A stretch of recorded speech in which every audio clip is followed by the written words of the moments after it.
All right, some crazy games across the association. Yesterday, I got one of my good friends, another Hornets reporter, Hunter Bailey. Hunter, what's going on, man? How are you? Doing good, man. A lot of good hoops going on for the next 2 months, bro. We're For the so next back. 2 months, right? These are some of the weekends where if it's like T Wolves Suns game six, my friends are like, "Hey, I'm going out. Sorry, man. I'm sitting this one out. I'm watching Anthony Edwards have that coronation party against Kevin Durant." But we are NBA reporters for the Hornets. We also cover college football, college basketball. Hunter is one of my good friends who I've known since I got into this industry.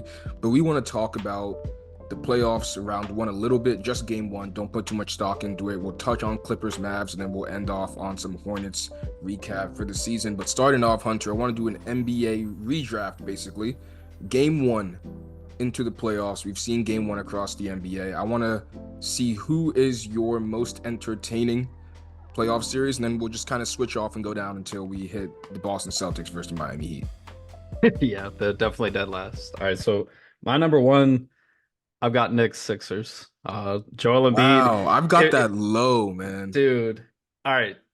I watched most of game one at the Charlotte 49ers spring game, and watching Embiid go T-Mac, throw it off the backboard to himself, slam it, and then just look like, is he gonna play again? Is he gonna play for Team USA this summer? Like, what do you? There's so much that goes through, and then that being an amazing game. I mean, it didn't necessarily come down to the last possession, but it was a great game until the finish. Just watching Jalen Brunson, and then if Embiid is going to play, man, I think it's a ton of fun. I am worried with Tyrese Maxey. He missed shoot around today. He's got some kind of illness. If he doesn't play and Knicks take game two, I think this series might get out of hand, especially with the uncertainty of Embiid's health. But I really think this can go 6 or 7. The reason why you said it's your favorite is the reason why it's not my favorite. Because Okay. Embiid doing a triple windmill 360, 720 East Bay off the backboard to himself is exactly my one fear when it comes to how sustainable is this? Can he do this for 4 rounds in the NBA playoffs?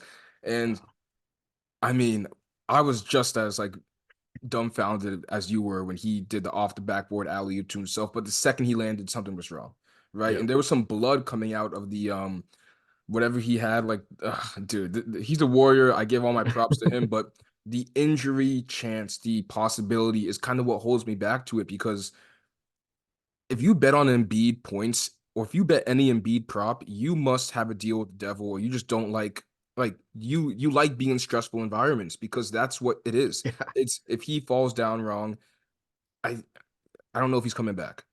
Number And that's two for me. Well, you didn't take my first one, so I'm gonna go T Wolves versus Suns. Seeing yeah. Anthony Edwards talk trash to KD, and KD, as much as I trash him sometimes, he is a pure hooper. He loves the game of basketball, and to have and see the younger generation look at you and say, "Hey, like it's not a peaceful transition. I'm up next," is one of the coolest things I've seen. Well, that's it. I mean, you've seen the clips too of Durant and Kobe on the court. Now you see this with obviously KD smiling as Ann Edwards is telling him it's my time, basically. And I can't believe I didn't see that the meme of Devin Booker, the guy getting his haircut, just like Book circling Twitter after that Yeah. stinker. You need more from him and Phoenix. I mean, Grayson Allen didn't play that great. They just don't have depth like that. The reason it wasn't necessarily see, I had it at 3 on my big board here.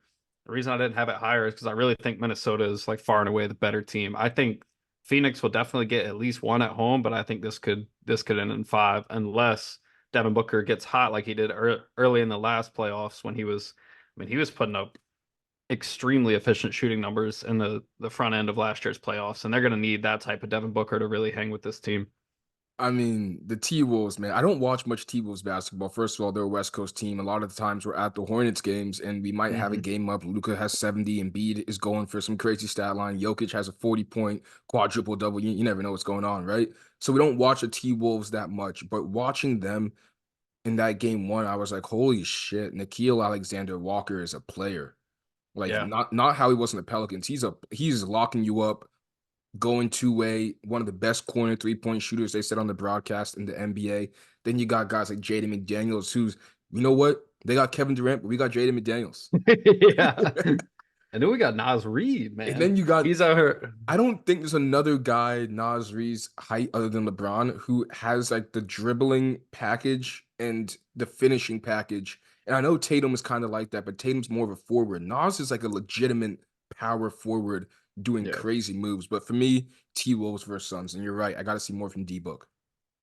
definitely. I guess moving to the third, I had this at two, so still there. It's Mavs Clippers. I know that game one wasn't necessarily, and we'll get to this series later. I know game one wasn't necessarily the best game. I really think the series is probably going 7 games. You know what? Let's just do Mavs Clippers now and incorporate it into the list. Okay. So when I was watching that game, or just I had immediate trepidation when I saw Kawhi was out, and you saw how the where the money was going, right? You saw, oh man, everyone's jumping on the Mavs, and when you see that, something's fishy, man. The Clippers are not a bad squad, even when Kawhi's not there. If we talk about PG, how we talk about him in social media, and how the young kids view him, and how he'll be seen in 5 to 10 years as one of the greats of this era, the guy can be a number one when he's playing at his best. James Harden, when he's hopping into that playmaking, facilitating, and then letting everything come off of that. Russell Westbrook coming in, giving you energy. He's an energizer bunny, kind of like how Isaiah Folks kind of is. Shout out to Charlotte. Um, in in that atmosphere, how he can come in, give you a highlight play, get the crowd, and get the bench involved. The Mavericks, man, though. Hunter, you had Luca as your MVP favorite.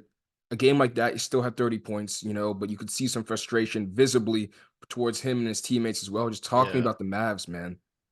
I mean, you look at the box score, right? They're down as many as 29 in that game. They trail the whole game. And then you really break it down. Luca has 33. That's a normal Luca night. You expect that. Kyrie with 31. The rest of the team, 33 total points. You're not going to beat many teams like that. I mean, obviously not even scoring 100. You're going to need more production. But I thought the real mismatch here was Daniel Gafford. I mean, that's just a playoff stinker. You expect more from him, especially what he did late throughout the regular season. They went on like a 16-2 run. We saw him in Charlotte, a 16-2 run to close the regular season. And I'm not counting their final game against the Pistons where they sat everyone, their playoff seed was locked up. They go 16-2 down the stretch. Gafford is tremendous. I mean, when he was in Charlotte, he literally did not miss a shot. We got to talk to him in post game. I think he had 26 on 12 of 12, and to have, I think, 3 points, 0 rebounds, deal with foul trouble, and really just get bullied in the post by Zubac. That's the story of this. And if he doesn't kind of improve that post up defense, they're going to abuse that mismatch this entire series. I'm super wary of making like it's game one, and we have to take everything with a grain of salt. So I agree with you wholeheartedly, right? If Zubac is giving you problems, when people predict Mavs Nuggets next round and you got to see the Serbian dude, it's a whole different game. It's not even whoa. But the one thing I'll say is Gafford's never been in the playoff series. He's played on the Wizards his whole career, right? Right.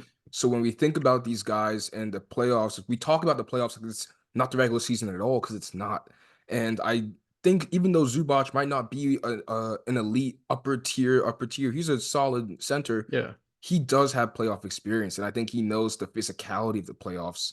And I think out the gate, he showed Daniel Gafford, hey, this isn't the regular season. This isn't you can go 26, 12 for 12. That's not how this is because I'm going to put my chest into you. And if you don't fight back, I'm going for 15 and 15.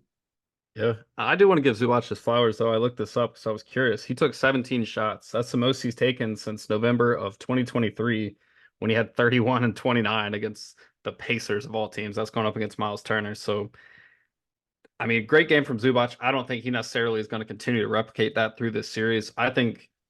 I can't foresee Dallas starting that slow again. Luka and Kyrie starting that slow again. And especially they got outscored 22-8 in the second quarter, man. You got to attack the rim. You got to get downhill. And the most interesting stat I saw about this whole game is Dallas took 20 more free throws than the Clippers and lost the game by 12. On a That's team with really James Harden, which is crazy. right. I mean, talk to me about some weird stats, man. Yeah, LeBron always talked about on the Mind the Game pod how Ty Lue is one of the best matchup hunters. It doesn't matter, like he's gonna, oh, Duncan Robinson over there, oh, this guy over here, this guy over here. Come up in the P&R. Let's have some fun. Let's go on a dance.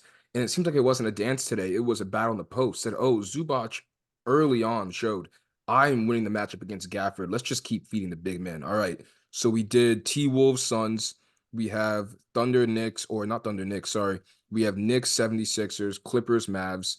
Going with my fourth one, it's really second on my list. Thunder versus Pelicans, the late night game of last night. We don't know what's going on with Zion, but this Thunder team that hasn't been in the playoffs before, a Pelicans team that even though they haven't gone far, they have been in the playoffs before against the Suns, D-Book, that Chris Paul series. They have some experiences. They have a lot of lengthy wings. Talking about that game a little bit, Hunter, because I mean, this one could sneakily go 6 or 7. This was the most entertaining game of all the game ones, so I completely agree. I had it lower on my list just because of the lack of Zion. I think you saw jitters. I think the Thunder team was nervous, man. I think even their coach, Mark, was just a little bit not shook, but like that was a really tough game for them. And I mean, the defense at the end of the game, taking Josh Giddey out of the game, I really liked kind of the conclusion. Like Shea struggles. He had three like uncharacteristic turnovers late in that game, and then comes down, hits the shot over CJ, and then the super acrobatic layup late to give him the lead. That's when it was like, okay, this looks like the clutch player of the year. This looks like an MVP candidate, and that's when you were relying on him. I think that BI has to find a way in the series if the Pelicans are going to take this to 6 or 7. Brandon Ingram was in the torture chamber for Yeah. a full 48 minutes. Lou Dort put him in the chamber, man. Hey, he was not getting out. He was locked in Azkaban. And so he's 6 or 7 inches taller than Lou Dort, but I Yeah. think Lou Dort's biceps are probably like 3 or 4 times the size of That BI. low So center of gravity, man. He's yeah, something different now. Like you said, it was like the Thunder's first time, and I want to touch on this because this is what makes the playoffs so good, and we can save it on. Let's just do it now. Home court and like seeing the playoff environments, but how they're different across the league. And I noticed this by like, if you're a small market team, you wear the shirts. You get what Mhm. I'm saying? You put the shirts that they put on the seats on, like down. You put those on. I saw for the Minnesota Timberwolves game, they put two teens who were in Nike Techs who didn't want to put the shirt on for the Timberwolves game. They put them on the Jumbotron, and the guy, the PA Feel announcer said, pressure. yeah, put pressure on and say, it's not a gray out, it's a white out. Put the shirt on. And they Yeah. reluctantly were like, dang, like we're getting called out. OKC, you don't have that problem. Every single person in OKC was wearing that shirt, but you go to Philadelphia, you go to New York, no one's wearing the shirt, but they're just as rowdy. I love seeing the home crowd environments. But like you said, Thunder versus Pelicans, this is going to be a chess match between Mark Dagnall and and Willie Green, because why did Willie take out Jonas Valanciunas in the fourth quarter and put Larry Nance, maybe to open up more space for BI to kind of operate? It didn't work. I think they keep Jonas because when you go small ball and match the Thunder, you're playing into their hands. All right, that's the fourth one. Hit me with your next. I got Bucks Pacers, man. And Let's go. I'm there. I'm, yeah, I'm I'm right there with you. I'm right there Buck with you. Bucks Pacers watching Damian Lillard. He still got the cape, man. He can still do it. He just needed to realize, man, I really don't have anyone else out here that can get it done. Right? It's my That's all he time. needed. He's all used to this. Let's And I go. mean, I will say though, I got to give Chris Middleton some props. He played well, and that's probably the second biggest Absolutely. development in that game for the Bucks because you might miss Giannis this entire series. Like, especially you don't want to rush him back. All my brain keeps going to right there is Kevin Durant. Is that series against the Rockets a few years ago, that Achilles calf strain with Giannis. Obviously, you don't want to test that, but 35 in the first half for Dame. I keep seeing all these bad beats across social media. People had him at 35 and a half point prop, and then, and Oh then he doesn't man. score in the second half. Press F in the chat. I mean, he was willingly. I mean, they were blitzing him. They were trying to double, triple team him, take him completely out of the game. He wasn't aggressive in the second half. Was very willing to get the ball up. But I got this being.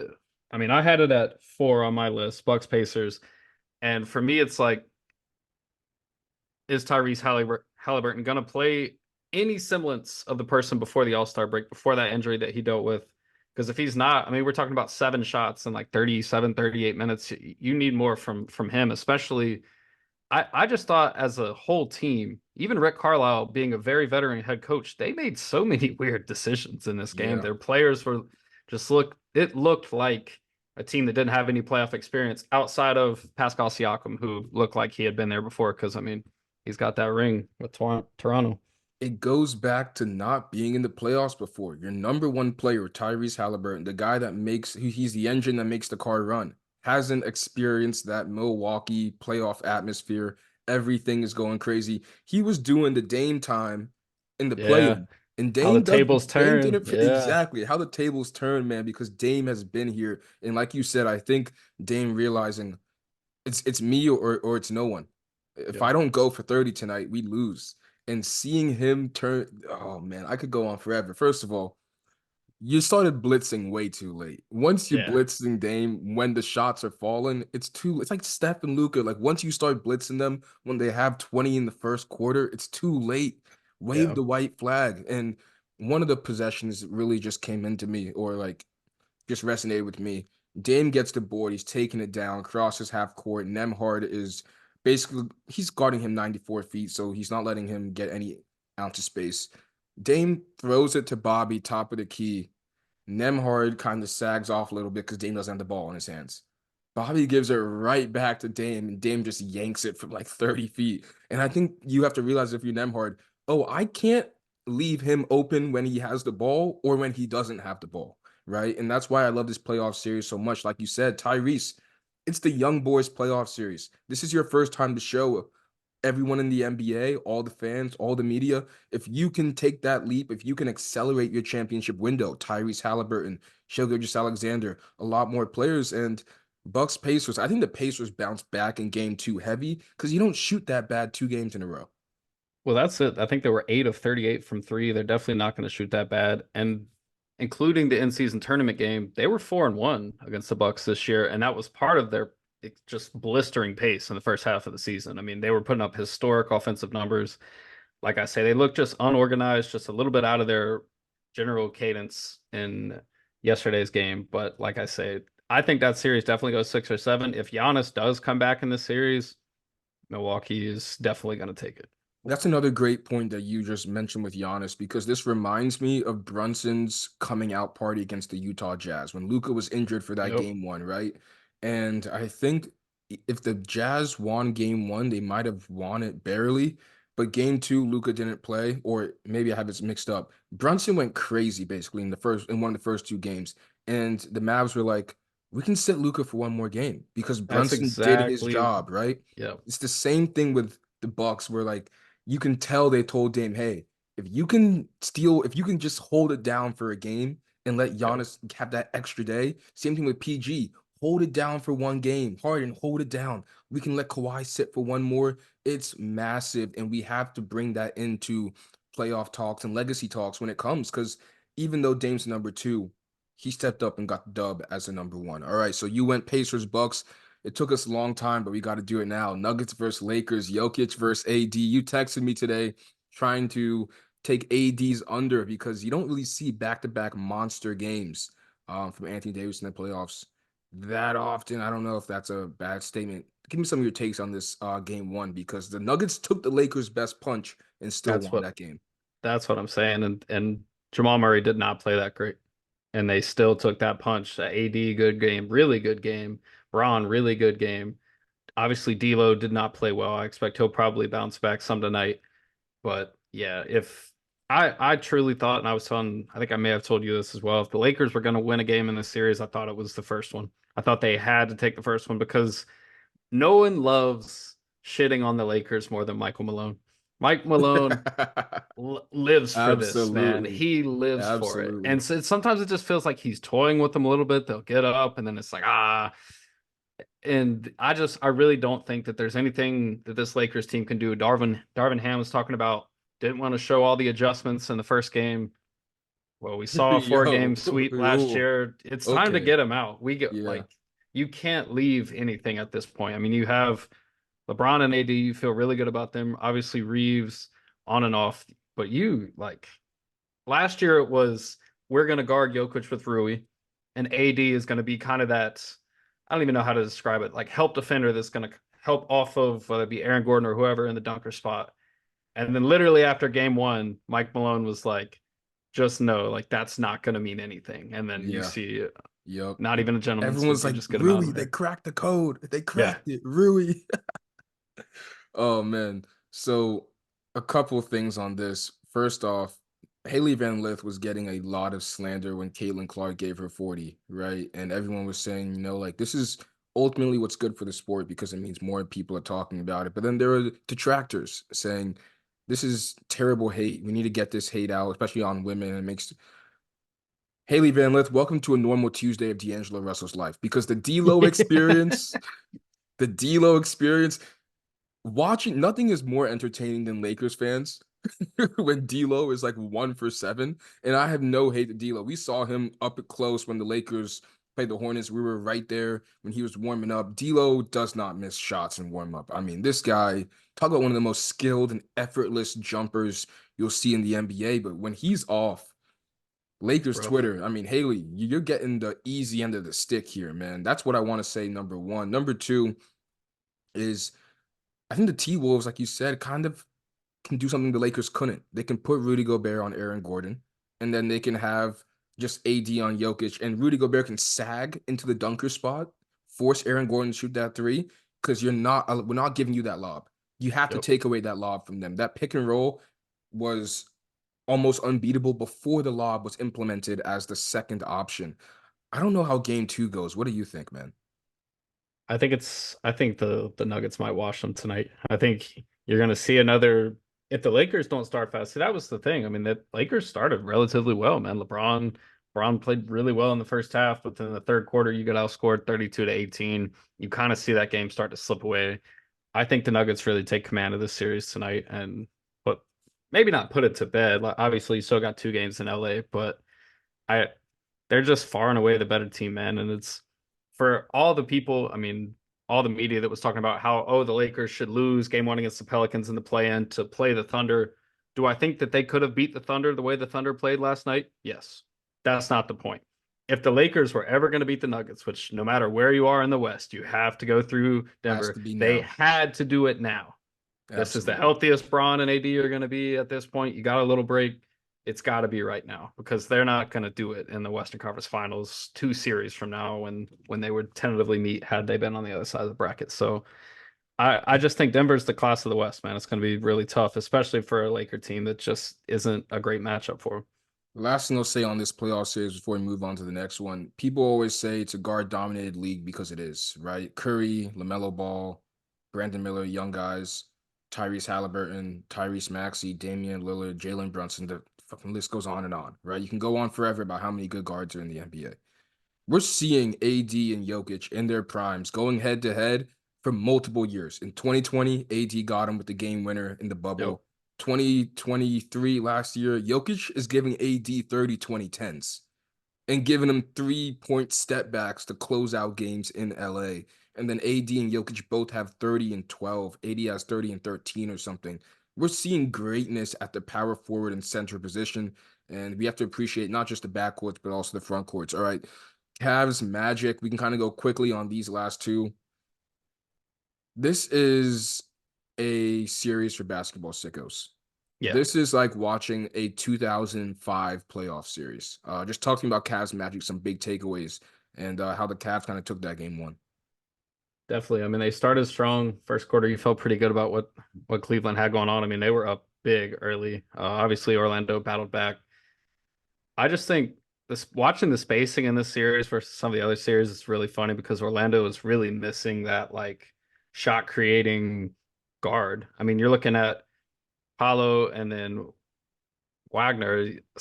They got to create their own shots a lot of times, and it's just going to be really hard to win games like that. Especially like I could still see this series going to 6 because I really don't think Cleveland is like on a whole nother level than Orlando. I really think Orlando is a like nice young team. They just need that one more piece to really make the difference. And like I say, I think Cleveland with Donovan Mitchell, what they're able to do, that's they are a little bit better, and I definitely think they'll take the series. But like I say, I don't think it's some huge gap between the two teams.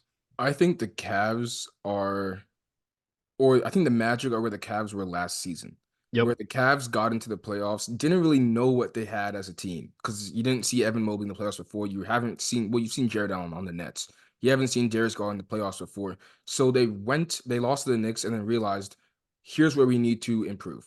Here's what we need to do. And they went out and got Max Strus and you got Sam Merrill, you got some 3-point shooters. You go out and get George Niang, right? You really try and get the 3-point shooters to surround Donovan Mitchell and Darius Garland with because that was Isaac Okoro being that main dude to Yep. hit threes last season. That was Karis LeVert, who's a great player but streaky player.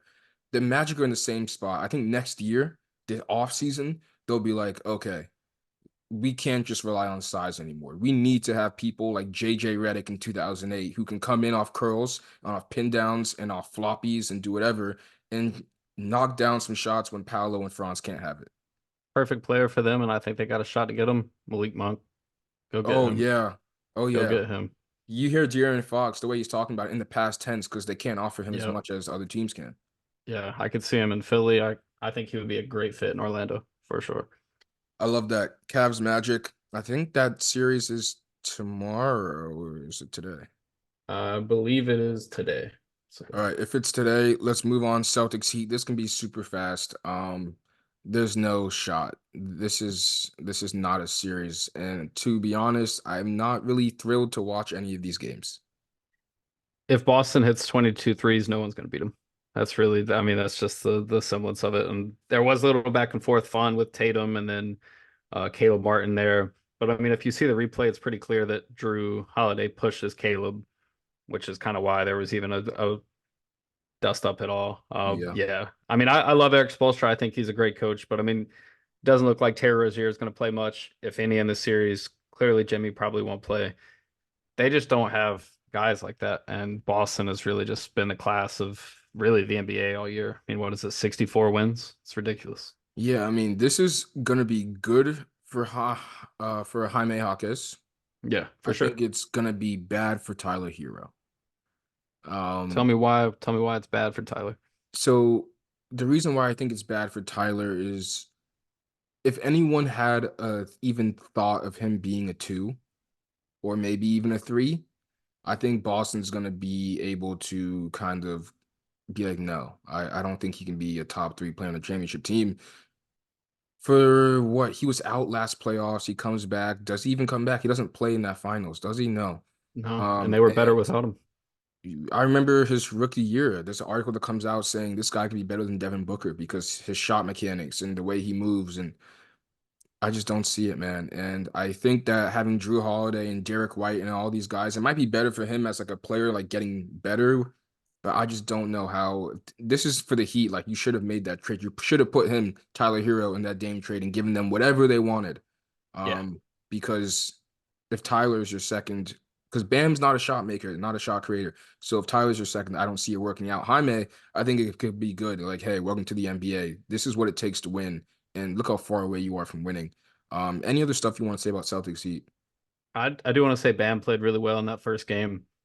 It just doesn't matter how good he plays. What did Kendrick Perkins say? I mean, Yeah, obviously no one agrees with it, but yeah, there's there's nothing they can do, man. That's a 4-0 sweep. Boston's going to move on, and then they'll play the winner of Cleveland and Orlando, correct? yeah. And that's another probably 4 to 5 Cakewalk game to the series. Eastern Conference Yeah. Finals. And then, I mean, that's just kind of the thing for them, just looking forward a little bit. It's the uncertainty of Giannis's health, it's the uncertainty of Joel Embiid's health. So you have a really good shot of playing the Knicks without Julius Randle to go to the finals and likely play Denver and Jokic. So if this isn't their year, you might have to blow it up. But Because that Tatum extension is coming fast. yeah, All right, let's close out because I want to just kind of touch on the Hornets season. We don't have to recap the season. We know the injuries, everything that happened. But looking around the NBA and watching these crowds and, like I said, small market teams wear the shirts and seeing the young guys, even Anthony Edwards being considered that young guy, looking at Kevin Durant, who's his favorite player, and saying, "You old now. It's my time. It's my turn." I can only imagine Brandon Miller, LaMelo Ball, all these players being in that same environment. How do you get there? How do you expedite this process to try and reach there, like maybe the Thunder, even though it's a tall task? What can you do in maybe free agency in the draft to make sure you're here in the first round next season? definitely. I mean, for them, it's a broken record, but they got to keep their players on the court, man. Whether that's evaluating the training staff and figuring out, is this the right staff for us? Do we need to revamp this? What kind of goes into that aspect of it? But you need some vets in the locker room. And I started thinking about it. It's like Grant Williams, I mean, Grant was a great addition to this team, but if he is like your vet, you're leaving a lot to be desired in that because Grant is still a younger player in this league, 5th or 6th year player. Has he been to the finals? Yes, he was a role player in those finals. Obviously, it didn't work out for him in Dallas, but like they need more guys like that. I don't think the Hornets can bring back W. Spartans. He's going to be making $17 million a year next year. He's the highest paid player on the team right now. Obviously, before LaMelo's extension kicks in, LaMelo will be making 34, 35 million next year. But I don't think you can bring him back on that salary for the production he's given you. Did he play well this year? Yes, but that's another guy. If you're relying on him to be a vet, you're leaving a lot to be desired. Similar with Seth Curry. So they got to get some older guys that want to be here, want to play with Brandon Miller. And I think I saw a poll today about players who you would like to start a team from scratch with. Obviously, Vic Wembanyama won that poll. I think Brandon is pretty high on there for someone in this rookie class. I think older players are going to start to see that as he continues to blossom in this league. But you need like older pieces, and obviously you're going to have a top 5, 6 pick more than likely, depending on how the lottery falls. You got to make sure you hit on that. I mean, whether it's a good or a bad draft, man, you can't have another year where you just are uncertain of what you have. And that's, I mean, there is no like quick fix for this team, right? I think they're improving. I think you feel really good about 4 of the 5 starters coming back. You know, whoever you draft in this top 10 here is likely going to have to slot that 5th spot. So whether that's Sar, you get really lucky, get number 1.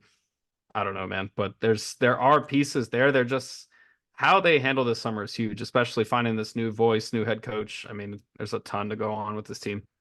Yeah, the one thing I kind of look at is the Pelicans don't have the best player in the Thunder Pelican series, right? Shai Gilgeous-Alexander is the best player, barring Zion being out. We don't know what healthy Zion looks like in the playoffs.